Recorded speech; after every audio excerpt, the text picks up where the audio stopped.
প্রতিবছর দুর্গাপূজার আগে সেপ্টেম্বরের প্রথম সপ্তাহ থেকেই বাংলাদেশ থেকে ভারতে ইলিশ পাঠানোর ব্যবস্থা করত শেখ হাসিনার সরকার। তবে দেশের রাজনৈতিক পট পরিবর্তনের পর ইলিশ রপ্তানি বন্ধ করে অন্তর্বর্তীকালীন সরকার। এর মাঝেই নতুন সরকারের কাছে ইলিশ চেয়ে আবেদন করেছে ভারতের ফিশ ইম্পোর্টার অ্যাসোসিয়েশন। তবে ইতোমধ্যে দেশের বিভিন্ন স্থানের সীমান্ত দিয়ে অবৈধভাবে ভারতে পাচারের সময় ইলিশ মাছ জব্দ করেছে বর্ডার গার্ড বাংলাদেশ। এসব ইলিশ কোন জায়গা থেকে ক্রয় করে পাচার করছে অসাধু ব্যবসায়ীরা, তার সঠিক উত্তর পাওয়া না গেলেও চাঁদপুরের সবচেয়ে বড় ইলিশের বাণিজ্যিক কেন্দ্র চাঁদপুর মৎস্য বণিক সমবায় সমিতি লিমিটেডের সাধারণ সম্পাদক শবে বরাত সরকার ঢাকা পোস্টকে বলেন, ভারতের চাঁদপুর থেকে সরাসরি ইলিশ পাচার হয় না। চাঁদপুর মাছঘাট দেশের বৃহত্তম ইলিশের বাণিজ্যিক কেন্দ্র। এখান থেকে দেশের বিভিন্ন জায়গায় ইলিশ সরবরাহ করা হয়। সেই সুবাদে দেশের বিভিন্ন জেলার মাছ ব্যবসায়ীরা চাঁদপুরে ক্রয় করতে আসেন। তাদের মধ্যে একটি চক্র সিলেট, দিনাজপুর, কুমিল্লা, ব্রাহ্মণবাড়িয়া, আখাউড়ার বর্ডার দিয়ে ইলিশ পাচার করতে পারে। সরাসরি মাছ যায় না, অবৈধ পথে বাংলাদেশের বিভিন্ন জেলার সাথে ইন্ডিয়ার বর্ডারের সম্পর্ক আছে।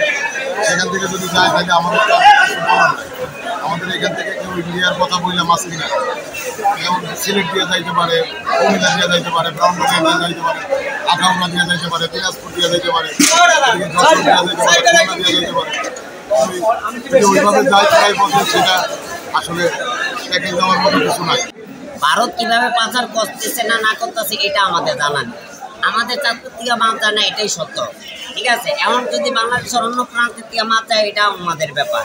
এটা তো আর আমরা চাঁদপুর বৈশা দেখি না, এটা দেখতে পারে যারা মনে করেন সিকিউরিটি থাকে তারা। কারণ চাঁদপুর আমাদের মাছই কম, আমরা ভারত পাঠাবো কিভাবে?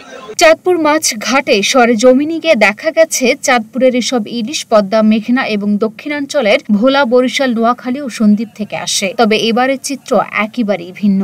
ঘাটে আগের মতো নেই ইলিশের ট্রলার, বোট, নৌকা। খুচরা বিক্রেতারা বসে আছেন ইলিশ নিয়ে। দিনে প্রায় 500 থেকে 600 মন মাছ আমদানি হয়েছে। এতে 200 থেকে 300 গ্রাম ওজনের ইলিশ প্রতি মন 22,000 টাকা, 30 থেকে 50 গ্রাম ওজনের ইলিশ প্রতি মন 32,000 টাকা এবং 500 থেকে 700 গ্রাম ওজনের ইলিশ প্রতি মন 40,000 টাকা।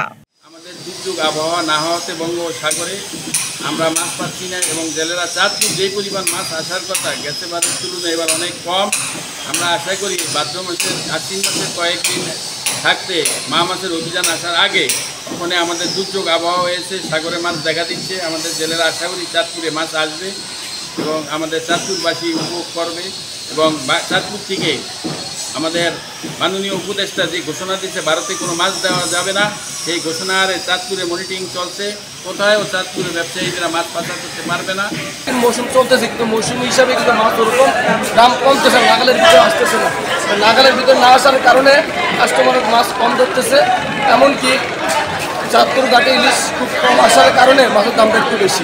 চাঁদপুরে ব্যবসায়ীদের দাবি, প্রতি বছর গতানুগতিক হারে কমছে ইলিশের উৎপাদন। এতে অনেকটাই অসম্ভব হয়ে পড়েছে দেশীয় চাহিদা পূরণে। তার উপর যদি রপ্তানি করা হয় তাহলে তার প্রভাব পড়বে ক্রেতাদের ওপর। তাই ভারতে ইলিশ পাঠাতে অনীহা তাদের। চলতি মৌসুমে ইলিশের সরবরাহ কম হওয়ায় অতিরিক্ত দামে ইলিশ কিনতে হচ্ছে ক্রেতাদের। তাই রপ্তানি না করে ইলিশের দাম কমিয়ে আগে দেশের চাহিদা পূরণ করার দাবি তাদের। অসাধুদের কারণে বাইরে চলে যাচ্ছে মাছ, যেটা হয়তো পাবলিক আমরা জানতে পারতেছি না আর কি। কারণ এত মাছ বাংলাদেশে কিন্তু মাছ কোথায়, আর এখানে ভরপুর মাছ থাকা সত্ত্বেও দাম কিন্তু কমতে হচ্ছে না। ইলিশ মাছ আছে কিন্তু কম, চাহিদা পূরণ হচ্ছে না।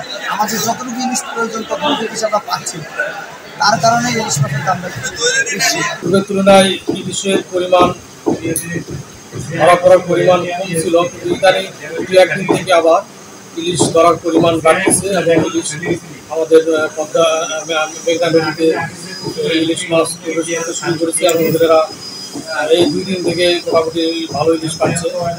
আশা করা যায় সামনের দিনগুলোতে আমাদের ছেলেরা প্রচুর পরিমাণে ইলিশ আমাদের ছেলেরা আহরণ করতে সক্ষম হবে।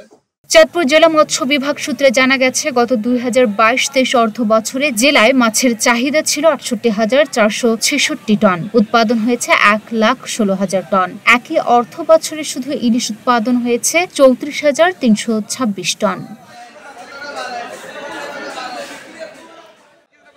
Luna Afroz, Nipa, Dhaka post.